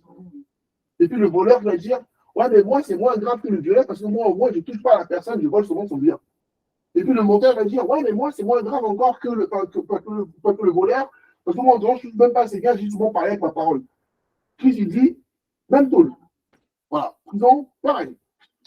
La même tenue, la même cellule, vous mangez la même bouillie. Il n'y a pas de. Voilà, il n'y a pas de. Voilà. Il n'y a pas de demi-mesure. Donc, si on comprend bien, la logique de oui, mais lui, il ne connaît pas Jésus, mais il est gentil. Il peut quand même aller au ciel parce que c'est quelqu'un de gentil. C'est pas le sujet, il est gentil, pas gentil. Il y a un moment donné, il a raté un virage. Donc, condamnation. Pas d'histoire. Il y a voilà. C'est pas vrai, il n'y a pas un sujet. Et en fait, si cette personne-là ne reconnaît pas Christ et donc ne l'accepte pas, il reste toujours soumis en fait à toute cette balade de Mais sa condamnation est. Parce que la loi de Moïse, même s'il n'est pas sur la loi de Moïse, la loi de Moïse a juste été donnée seulement pour montrer que vous êtes des pécheurs. Voilà. Et si on observe, enfin, si on doit, s'il doit se mirer dans cette loi-là, il verra que forcément il y en a une. Je vais te dire, mais moi je ne suis pas juif. Oui, mais ce n'est pas un problème de juif. La loi, Dieu a dit, il a juste mis par écrit pour montrer seulement que ces choses-là, en tu les fais. Voilà, c'est un péché. Parce que tu offenses des choses, tu ne fais pas des choses. Ok, d'accord. Tu n'es pas juif, tu n'as pas besoin de faire la fête des semailles ou la fête des carrières. Ok, ouais, mais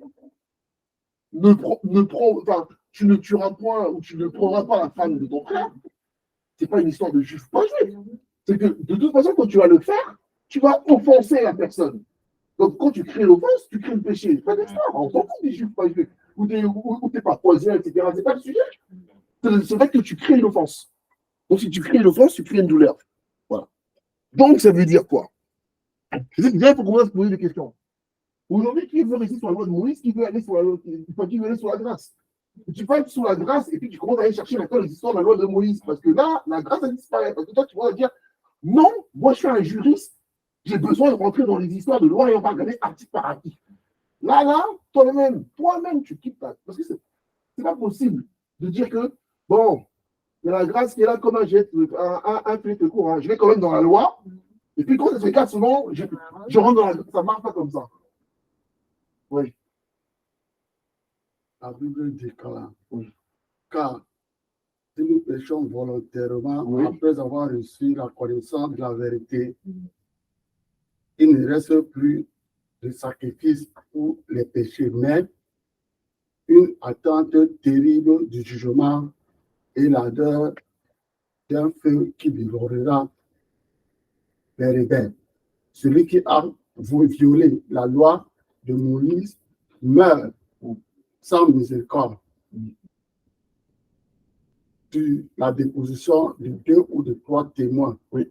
De quel pire châtiment pensez-vous que sera jugé, dit celui qui aura foulé au pied le Fils de Dieu, celui qui aura tenu pour profane le sang de l'alliance. Devancez. Là, tu vois les choses trop lourdes. Tout de suite, d'abord, doucement. Laisse-nous d'abord profiter d'abord du fait qu'on soit un peu sauvé. Parce que là, tu vas envoyer du lourd.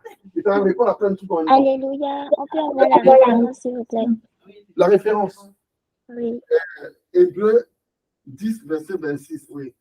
Merci. Gardez-le de toute façon parce que ce verset-là, il va arriver quand on va parler de l'homme dans le salut. C'est ça.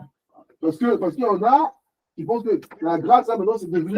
C'est ça une tête biche. Donc, je peux aboutir plage. Non. Il y a beaucoup de personnes qui se trompent quand on parle de la prédication de la croix. On se limite juste à dire on est sous la grâce. Tout est permis. Non, parce qu'ils oublient qu'il y a une suite. C'est ça. Rien ne se perd, rien ne se crée, tout se transforme. Christ n'a pas dit seulement la loi, c'est fini. Non! Il a ramené maintenant la loi du royaume des cieux. Il y a une autre loi. Maintenant, on est encore sous une autre loi. On a été rachetés, on a été rachetés. On n'est pas free. Hein. On est passé d'un propriétaire à un autre. Mais on est encore sous un propriétaire. Bah oui, on est maintenant sous un nouveau propriétaire. Donc, il faut connaître les lois du propriétaire là.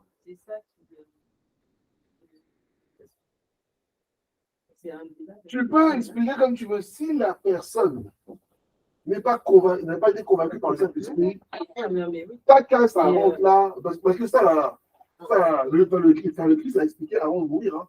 Il a expliqué ça, mais les gens aussi, ils lui mettaient quand même le foulard sur la tête et puis ils mettaient le coup de poing en disant prophétise. Donc, En vérité, ça s'explique pas. le problème, non, on l'enseigne. En fait, on va l'enseigner. Non, voilà, tu l'enseignes. Non, le problème, c'est ce que je dis. Tu peux enseigner. Les gens qui sont à l'église, il ne faut pas croire que ça, c'est la Bible là, on n'a rien rajouté dedans. Ça existait. Les gens, après, tu vois, à l'église, les gens qui font n'importe quoi. Là. Ils ont peut-être 40 ans d'église. Ils ont déjà entendu à un moment donné quelque part ça. Mais il y en a quand tu vas enseigner, il y en a qui vont te dire Amen vite. Comme ça, c'est bon, Amen. C'est fini. Il y en a d'autres qui vont dire Amen. À la fin du culte, souvent, tu demandes c'était quoi la prédication. Hein, je ne sais plus. En fait, c'était. C'est la parole des pères. C'était quoi alors tu avais dit c'était quel verset en fait, parce que c'était bien, hein, mais c'était bien. Redis encore, parce qu'il était enregistré. Qui a enregistré voilà. Ça, il y en a qui font ça. Et puis il y a d'autres, quand tu commences à expliquer ça, ils s'énervent. Sur place, là, il s'énerve. Après, il va dire, lui là, il ne faut plus lui prêcher. Parce qu'il a prêché contre papa. Il a prêché contre le chef du diocèse. Il a parlé que oui, sur la grâce, tu pêches là dans l'enfer. Il a prêché contre nous. Donc lui, là, on le met de côté. Non. Et après, il y aura un peu de monde, ça va les impacter. Mais ceux qui vont t'impacter, c'est ceux qui avaient été prévus depuis longtemps qui seraient impactés parce que eux, ils ont accepté, enfin, à l'intérieur de leur cœur, ils ont accepté la vérité en disant Seigneur, je te cherche. Je te cherche vraiment, je veux vraiment être sauvé. Et donc, le Saint-Esprit, qu'on verra dans le prochain cours, le prochain chapitre, le Saint-Esprit dans le salut, il a un rôle maintenant, on verra en fait les 7 missions du Saint-Esprit. Et il y a une des missions en fin de compte du Saint-Esprit qui est qui est l'esprit de grâce, parce qu'il y a les 7 esprits. Il y a l'esprit de grâce maintenant qui est celui qui te convainc de péché, qui te convainc que non, ce n'est pas la vérité et qui te permet de dire oui, j'accepte et je me repens. Voilà, il ne se repent pas. Hein. Tu vas dire que tu veux. Là, tu peux expliquer ça comme tu veux. Évidemment, il faut temps. Oui. J'ai une question. Oui. J'ai remarqué que chaque fois qu'on évoque le sujet du salut par la grâce, il y a cette tentation-là, toujours, que les gens ont de ramener quand même la loi à l'intérieur. Tu sais pourquoi? Oui. Tu sais pourquoi? C'est pas que je vous dis de séparer la liturgie, le dogme de l'Église et la Bible. Parce que le problème, c'est que quand tu as des dogmes de la Bible qui prend des bouts de loi, les gens maintenant, ils vont prendre ça maintenant comme la loi maintenant appliquée. Et une liturgie, ce n'est pas la loi. Parce que si tu veux commencer à. Prenons le cas de notre Église. Parce qu'on met le chandelier à l'autel. Parce qu'on fait la fête des moissons, on va dire, ouais, nous, notre Église, c'est le Nouveau Testament, mais c'est aussi l'Ancien. Mais dans ce cas, fais la fête des tabernacles. Pourquoi tu t'arrêtes seulement à la fête des moissons? Fais la fête des tabernacles. Fais la fête des semailles. Pourquoi tu ne fais pas la fête des semailles? Tu fais seulement la Pâque, etc. Il faut suivre le reste des choses. Il y a plein de fêtes rituelles qu'il faut faire. Maintenant, ne mets plus 2 habits de tissus différents. Parce que c'est interdit. Ne mélange plus le lait et le lait et le poisson. Fais-le. Le Shabbat, arrête-toi le vendredi soir jusqu'au samedi. Va jusqu'au bout. Pourquoi tu prends seulement une partie seulement tu vas dire oui, mais la loi de Moïse. Non, pas jusqu'au bout de la loi de Moïse. Va jusqu'au bout. Voilà. Parce que là, parce qu'en plus, tu te montres en disant oui, mais même moi, je peux même parler aux juifs, etc. Un juif, je veux dire, tu es le plus mauvais juif que j'ai jamais rencontré. Parce que de temps en temps, tu ne respectes que 3-4 commandements et puis tu gonfles en faisant croire que toi, tu es dans la loi, tu maîtrises la loi. Tu ne maîtrises pas. Même le tabernacle n'est pas construit comme notre temple.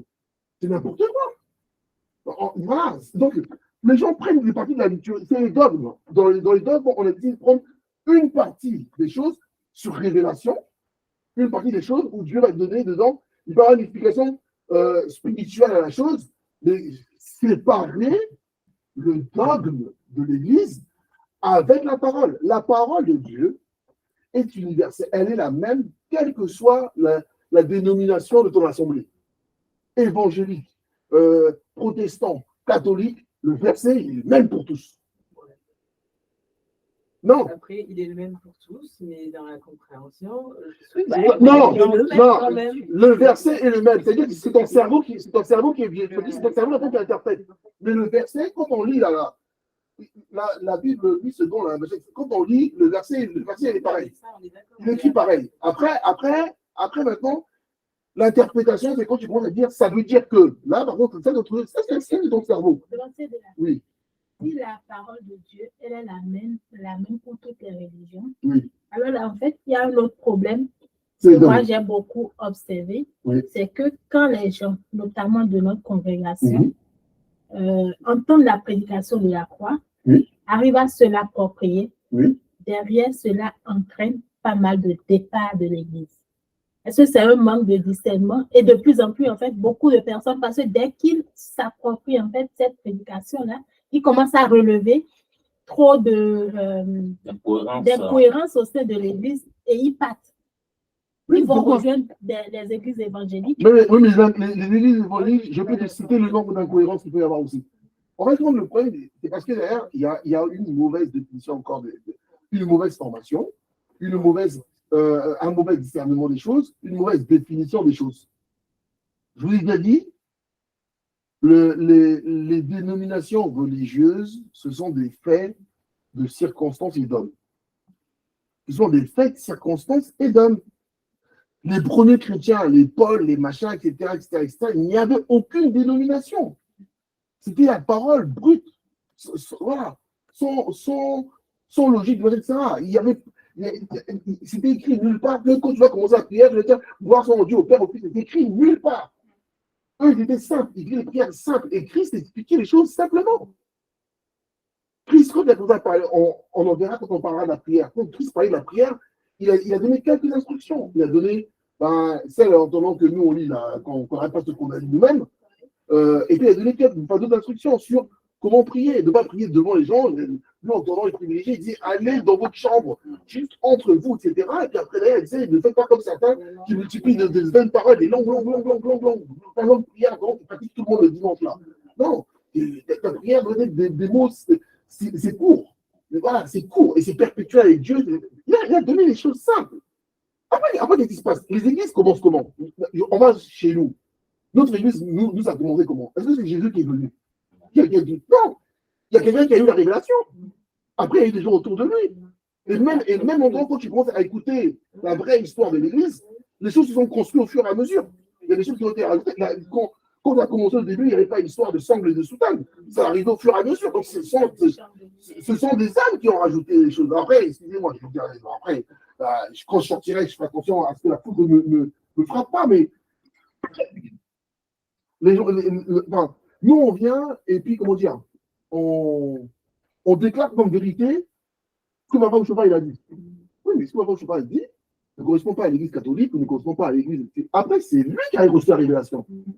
Même le bureauquier, il a cru. Donc, il n'y a pas de Choupa, c'est lui qui a reçu la révélation. C'est lui qui est venu nous dire on m'a dit que.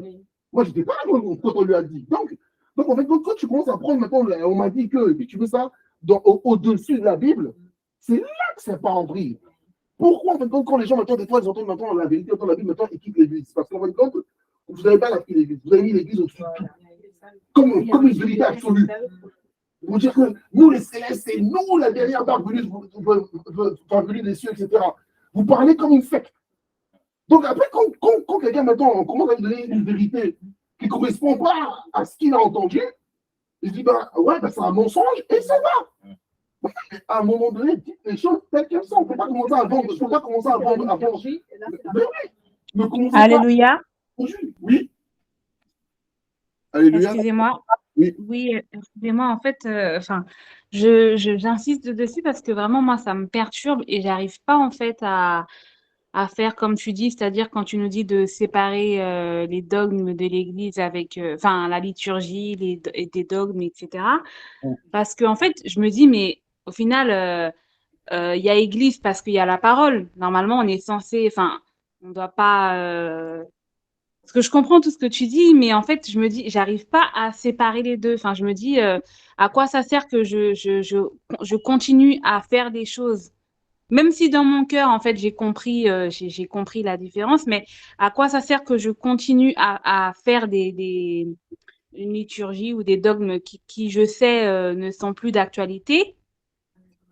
Enfin, à quoi ça sert de continuer à le faire, en fait, si justement, ben, il y a plus nécessité de le faire. Alors, je comprends. Et quand on me dit, et quand on dit que voilà, ben, nous on fait ça parce qu'il y a eu la révélation, etc. Mais normalement, le Saint-Esprit, il peut pas te révéler, enfin, il peut pas te donner des trucs contraires à ce que Jésus Ouais, a dit. Donc en fait, ça me alors, perturbe. c'est pas que je redis bien encore. Il faut bien comprendre les choses. Parce que, déjà, en ton nom, premier fait, les anciens vont te dire que l'église qui s'est aujourd'hui n'a rien à voir avec celle d'avant, qu'ils ont connue. Premièrement, qu'est-ce qu'il y a dans l'église, principalement? C'est quoi la théologie de l'église? C'est je viens prier. Je vais prendre deux. Ouais, on va s'arrêter dans 3 minutes. Et je vais arriver sur les notions. Je viens prier. Je viens louer Dieu, de base, c'est ça. Hein? Je dois vivre une vie de piété. Et basta. Jusqu'à là, il n'y a rien par rapport à. Ça ne pose pas de problème par rapport à la Bible. Tu ne dois pas faire du mal, il n'y a pas de problème. Il y a un passage dans la Bible qui dit que la religion pure et sans tâche devant Dieu. Oui. Consiste à visiter les veuves, les orphelins, etc. Oui. En fait, qu'est-ce qui pose problème? Parce que venir chanter à la chorale, ça ne pose pas de problème. Le fait de faire des bains scientifiques, des bains de purification, ça ne pose pas de problème. Puisque la preuve est, quand tu te baptises d'eau, c'est un baptême de purification. Et quand tu te baptises du Saint-Esprit, c'est un baptême de sanctification. Donc ça, ces principes-là, les principes élémentaires de l'Ancien Testament sont des principes qui sont immuables. Parce que c'est un principe. Le problème, c'est quand tu commences à apprendre la lettre et tu mets la lettre au-dessus pour dire, ben, c'est ça la vérité, là, ça se gâte. Là, par exemple, aujourd'hui, qu'est-ce qui pose problème à l'Église? Les dogmes. Enfin, comment ça s'appelle? Les préceptes. Les gens mettent les préceptes en priorité dans l'Église. Voilà, les préceptes en priorité. Donc, naturellement, nous, les célestes, on ne porte pas chaussures avec la soutane. Attention, tu ne fumes pas, tu ne bois pas, surtout, tu ne bois pas. Et puis, les habits noirs. Pas d'habits noirs, pas d'habits rouges, etc. Donc, c'est ça la priorité. C'est ça la priorité qu'on a à dire. Et en plus, j'entends même, en dehors des 10 commandements, voici les préceptes qu'on récite tous les dimanches. Les 10 commandements, on va te demander, même si à un dévancier, cite-moi les 10 commandements par cœur. Il ne connaît pas. Mais les préceptes, il connaît par cœur. C'est ça qui pose problème. Donc, on commence à mettre au-devant des choses qui sont importantes. Moi, l'Église, ça pratique pourquoi? On commence à t'expliquer que le Shabbat, c'est obligatoire, le dimanche doit venir obligatoire. C'est écrit où? C'est écrit où dans le Nouveau Testament? Donc, le problème, tu commences à expliquer des choses qui ne sont pas vraies, qui rentrent un peu dans l'esprit de manipulation, machin, etc., qui font qu'après, c'est ça après là qui crée maintenant un conflit entre ton Église et la Bible. Parce que moi, je ne suis pas là un dimanche, je ne suis pas là un dimanche. Basta. Parce que quand on rentre dans l'étude vraiment historique, enfin, l'étude des religions, si tu veux respecter le Shabbat, parce que c'est écrit dans Psaume quelque chose, etc., eh bien, c'est le Shabbat. Le dimanche, c'est le premier jour de la semaine. Dieu ne s'est jamais reposé le dimanche. Ce n'était pas le dimanche. C'était le Shabbat, c'était le samedi. Donc, si tu veux respecter ce qui est écrit dans la Bible, respecte le samedi, pas le dimanche. Déjà pour commencer. L'histoire du dimanche est arrivée bien après, etc., en 600 et quelques, par des transformations, parce que le dimanche, dans les pays scandinaves, on dit Sunday, le jour du soleil. En fait, c'était un jour où les peuples louaient en fin de compte le dieu le soleil, etc. Et quand ils ont voulu conquérir et convertir en fin de compte les peuples au christianisme, la chose la plus simple, c'était en fin de compte, c'était pas de changer tout le rituel, mais c'était d'inclure leur rituel au christianisme. Voilà, c'est tout. Après, derrière, les mecs, eux, ils louaient leur dieu soleil le dimanche, et ils arrêteraient de louer le dieu soleil parce qu'ils n'avaient rien compris, parce que le soleil il a été créé par Dieu. La personne en nom que vous louez, il ne s'appelle pas le soleil, il s'appelle Dieu. Mais on continue pareil. Viens d'abord pour te montrer comment on fait. Et puis continue le dimanche, c'est tout. C'est des choses comme ça. Ne portez pas, comment dire, il ne faut pas porter d'intérêt à la chose. Parce que quand on parle d'église, on parle du corps du Christ, on parle des individus qui sont dedans. C'est les individus qui sont importants. C'est pas le lieu, c'est pas le pasteur, c'est pas le chargé, c'est pas ceci, c'est pas tout ça qui sont importants. Ce qui est important, c'est toi, moi, l'autre, etc. C'est ça qui compte. Oui. Ouais, mais dans les faits, ouais, mais oui, mais ça, ok, mais dans les faits, tous les dimanches, c'est ces trucs-là qu'on nous rabâche, donc Ah ouais, mais voilà, quoi. c'est là qu'on rabâche qui disent vrai. C'est bien le problème, c'est ce que je viens de te dire. Et c'est ce qu'on vient de parler depuis le début, et c'est ce qui vous crée des problèmes dans votre tête, parce que vous suivez maintenant une formation. Sauf qu'après, moi, je ne suis pas là pour jeter la pierre, etc. On va dire que dès là, je ne suis pas là pour dire qui fait bien, qui ne fait pas bien, et ce ne serait pas des bonnes notes. Le problème qu'il y a, c'est que le système qu'il y a dans notre église, moi j'ai toujours dit, c'est le problème qui détruit l'église, c'est que dans d'autres confessions religieuses où on voit l'apostolat, les gens ont été formés. Quand tu te mets à faire une mission, tu dois suivre une formation pour faire la mission convenablement. C'est-à-dire que tu es compétent à le faire. Chez nous, le problème qui se passe, c'est que le clergé est ouvert à tout le monde et il y a les abrutis de premier ordre, illettrés qui viennent, qui donnent juste de l'argent au pasteur, qui lèchent les bottes en fin de compte d'un chargé. Le chargé, en fin de compte, il aime bien et il l'envoie aux onctions. Et après, le mec, il devient seigneur évangéliste ou je sais pas, supérieur. Et comme il est supérieur et que dans l'église, en tendance, c'est super mal fait, on ne regarde pas les compétences, mais on regarde les grades, et ben on dit que les dimanches, c'est les plus gradés qui vont parler. Et ben le mec, il ne connaît rien, donc en illettré spirituel, il raconte des conneries tous les dimanches. Voilà. Et c'est pour ça qu'en fin de compte, tous les dimanches, on rabâche des conneries, et puis tu te dis, c'est bizarre, dans l'église, on dit des bêtises. Bah, c'est vrai. C'est les Surtout, c'est hyper dangereux. C'est hyper dangereux parce qu'au final, on fait tout le contraire. Et en plus, ça met les gens, en fait, ça ferme l'église. Ça veut dire que quand il y a des nouveaux qui viennent, déjà, on leur raconte n'importe quoi. Et en plus de ça, donc c'est faux. Et puis, ça ferme parce que les choses qu'on met en avant, c'est pas ça qu'on devrait mettre en avant. Pourquoi l'église ferme aujourd'hui ? Pourquoi l'église ferme par rapport à il y a 20 ans ? Il y a 20 ans, si tu voulais entendre une prédication, il fallait te rendre dans un lieu. Donc, si tu veux écouter la vérité, il fallait identifier le lieu où on dit la vérité. Mais aujourd'hui, il y a les réseaux sociaux, il y a les YouTube. Donc, les gens, pour entendre la vérité, ils n'ont pas besoin de venir dans un cours. Hein. Ils vont sur TikTok, ils vont sur YouTube, ils entendent des vérités et à un moment donné, ils disent, mais attends, ce que la personne là, il a à me dire par rapport à la Bible, il a raison. Donc, moi, on a à me raconter des bêtises depuis longtemps. Ben oui, tu le remarques. Et donc, naturellement, comme l'Église, au lieu de chercher à se structurer, à se former pour raconter les bonnes choses, ils font tout le contraire. Ils montent sur le pupitre pour commencer à défoncer les prédicateurs de fin de vérité pour dire les écoutez pas, n'allez pas chez les évangéliques, restez là et écoutez ce que nous on a à dire. C'est pire. C'est pas ça qu'il faut faire. C'est qu'à un moment donné, il faut se réformer. Bah oui, mais là, par contre, moi, j'ai pas d'impact, j'ai pas cet impact sur eux. Les seules personnes que je peux impacter, c'est les personnes, c'est vous, avec qui on parle, etc. C'est pas quoi Justement, là, en fait, concrètement, comment nous, on peut, parce que nous, on n'est pas, on peut pas, en fait, changer ça. Parce que justement, c'est par les trucs, c'est par les grades, etc. Donc, on ne peut pas changer ça. Donc, qu'est-ce qu'on peut faire? Est-ce que Dieu t'a envoyé sur terre pour changer ça? Là, déjà, la première chose à faire, d'abord, change déjà en ton ce qu'il y a en toi. Et change ce qui est proche de toi. Tes amis, ta famille, tes parents, etc. Impact. Regarde, moi, aujourd'hui, je ne cherche pas à changer l'église. Mais je viens de parler avec vous. Et vous, ça produit des choses en vous. Et bien moi, si je repars vers le Père, même si j'ai mes péchés, etc., je veux dire, moi j'ai fait le job.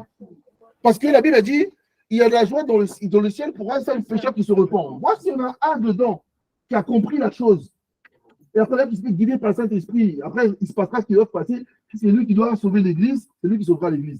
Si c'est lui, vraiment, qui doit aller, je ne sais pas, au Soudan, il ira au Soudan. Mais en tout cas, nous, on dit seulement ce qu'il y a à dire ici. Après c'est le Saint-Esprit maintenant qui fera le job. Aujourd'hui, le problème dans l'église, moi, j'en ai dit ça des milliards de fois. Je leur ai dit, arrêtez votre activité. Devenez compétent. Arrêtez de parler beaucoup. Parlez peu, mais efficacement. Ouais, tout le monde me dit, j'en ai rien à foutre, machin, etc. Moi, je n'ai pas pu l'église. Ce qui se passe, c'est que Les gens n'ont pas besoin de moi pour pouvoir quitter l'église. Hein. Les gens quittent. Les gens quittent. Les gens quittent parce qu'en fait, ils remarquent par eux-mêmes qu'il y a un problème. Et le pire, c'est que c'est en train de s'empirer. C'est vraiment, vraiment en train de s'empirer. C'est vraiment en train de s'empirer. Et là, les seules choses qu'on peut faire, c'est apporter la vérité. Prêcher la vérité et le Saint-Esprit sauvera qui veut. Après, je l'ai déjà dit plusieurs fois, hein, c'est pas que je suis en train de dire que c'est pas que je prêche contre l'église du Christ céleste. C'est que je dis ce mot est factuel. Les œuvres de Dieu existaient avant l'église du Christ céleste, elles existeront après. Dieu dit que si vous refusez de dire Hosanna, il fera les pierres à vos places pour le faire. Si lui vous demande de le servir en esprit en vérité, on l'avait vu au début du cours, ce n'est plus sur la montagne ni à Jérusalem que Dieu lui demande d'adorer, mais c'est d'adorer en esprit en vérité. Si tu refuses de le faire, il va passer par une autre congrégation. Parce que si tu refuses de le faire, tu rentres dans ce qu'on appelle l'apostasie. Quand c'est l'apostasie, Dieu te laisse tranquille. Il dit, il réglera ton compte au moment du jugement dernier. On l'avait vu ça plusieurs fois. Laissez-les croître ensemble. À côté de ça, il y a ceux qui sont dans l'apostolat. Et eux, ils ont un ministère qui se développe. Pas un ministère qui décroît. C'est un ministère qui croît, où il y a de plus en plus de monde qui viennent, etc. Parce que la renommée de Dieu dedans ne peut pas être cachée. On dit, on ne cache pas le feu sous le boiteau. Au contraire, on le met sur la table pour tout éclairer. Allez, après moi, je ne vais pas te dire. Hein. Tu n'as pas été à l'école, tu veux devenir médecin? Oui, ben c'est bien, parce que c'est la glorification. Et puis, être médecin, c'est bien vu. Mais en fait, les patients, ils ne viendront pas. Hein, parce que quand la rumeur va commencer à arriver que toi, en attendant, tu as un charlatan. Voilà. Donc on va devoir s'arrêter là. Je remercie rapidement parce qu'on doit partir. Jéhovah, Jésus-Christ, Saint-Michel, éternel, notre Dieu, notre roi, Dieu de grâce, de paix et d'amour, Seigneur, que ton nom soit béni. Ton nom soit glorifié, soit magnifié de génération en génération, Seigneur. Tu es notre Dieu, Seigneur éternel. Ta parole, Seigneur éternel, nous trouble. Ta parole, Seigneur, change tout en nous. Ta parole, Seigneur éternel, détruit tout, Seigneur éternel, au-dedans de nous, car tu as dit, Père, dans ta parole, qu'on ne met pas du vin nouveau dans une vieille outre, car tous les deux se reprennent. C'est pourquoi, Seigneur éternel, nous te demandons, Seigneur éternel, de venir détruire encore tout ce qui est en nous, Seigneur, n'est pas le toi. Tout ce qui est en nous, qui est un mensonge, Seigneur éternel, continue encore ce travail sur nous. Afin que, Père miséricordieux, tu puisses nous reconstruire entièrement et que nous puissions porter énormément de fruits. Seigneur, nous voulons que notre vie soit calée à ta vie. Rien ne compte, Seigneur, si ce n'est ta volonté et ton opinion.